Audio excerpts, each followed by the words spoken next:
Hi, my name is Heather Hitchcock, and I'm a student at Grand Canyon University, and I am working to attain my Bachelor's of Science in Elementary Education. So part of my class is that we were assigned to make a video and discuss the dispositions of a teacher. So just to begin with, the dispositions that I feel that I possess that I believe will help me to be a successful teacher are fairness, honesty, and compassion. Obviously there are other dispositions that I feel I possess, but I wanted to mainly focus on those three. So as far as fairness goes, I plan to demonstrate fairness into my classroom by establishing personal relationships with my kids from day one, if at all possible. I feel that when you have established a relationship with them, built up a rapport with them, and they understand what your expectations of them are, it's much easier to be fair within the classroom as far as their understanding of what fairness is and is my teacher being fair, or maybe parents, maybe they might not think something I'm doing is fair, but if I establish, what my expectations are from the beginning, then there's not really a whole lot of room for, well, is Miss Hitchcock being fair right now? Or, so that's kind of what I feel about fairness. The next one is honesty. Saying what you mean and meaning what you say. I took that from the professional disposition of learners, and it's so important. If you tell a student something, you better be able to back it up with your actions, with how you treat them. So if you tell them you're going to do something, then that's what you need to do, whether that's that has a good outcome, or maybe it's something as far as discipline.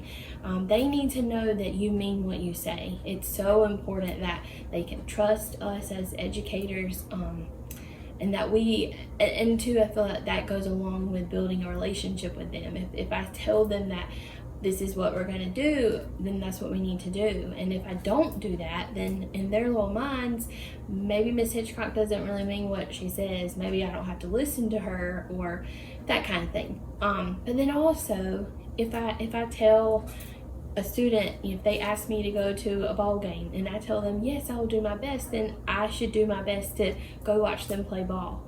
And I feel like it's really important for us to build up just a good foundational relationship with our students. The next one is compassion. I truly feel like I have a good bit of compassion. It's one thing that I don't really struggle with. If anything, I may be too compassionate sometimes. So that it's I'm kind of using compassion as something that I know I possess, but then also something I need to work on more is knowing when to hold them accountable. But every day that a student walks into my classroom, I want them to feel safe and secure and confident that they are well taken care of, and that Miss Hitchcock loves them. I don't ever want them to worry about coming to school, or maybe they come from not a good situation at home. I want them to be able to walk in our room and know that I'm going to give them a hug every day, or whatever their preference is. Maybe it's a high five or a fist bump, whatever. It's so important that they begin their day like that. I currently work in a primary school right now as a media specialist, and in the mornings I have students that come in the library, sometimes first thing, and they are not happy.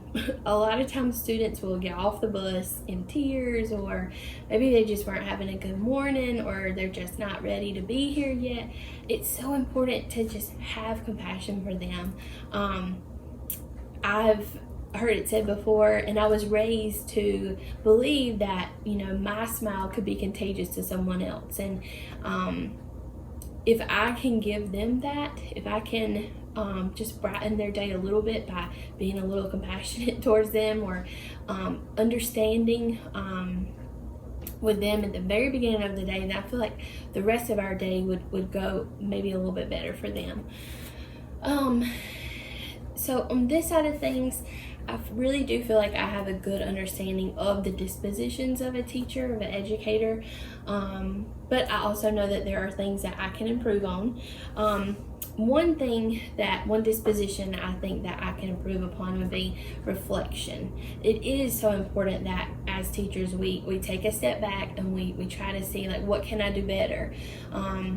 How can I challenge my students more? How can I challenge myself more? So reflection is one that I want to work on. Curiosity is one I think I would be able to work on more. Being intentional to challenge them, asking them, well, how did you get that answer, and what led you to that answer? Just kind of challenging them to think, critical thinking skills. And then it's very important to me that I should be intentional in showing them how much I care. I don't just care that you showed up at school today. I don't just care that, I have to get you to understand and learn these standards, but I care about you as a student. My very first year working as a parapro in education blew me away at how easy it is to fall in love with those students. And it's been a couple years, so every time I see my students in Walmart or anywhere at the rec department, on the ball field, and I see them, they move mountains to come find me and hug me, and it blesses me, it touches me so much. I want every student that comes into my classroom, or like right now walks to the library, I want them to know that Ms. Hitchcock cares about them, and that I really want them to succeed. So all in all, I think that the dispositions of a teacher are so important. And I think that even, once I am, a certified teacher and I have my own classroom, I hope I always will reflect on the dispositions of a teacher and remind myself of the importance of each one and what they truly mean, and do my very best to make sure that I'm meeting all of those qualities. So thank you very much for listening. Bye.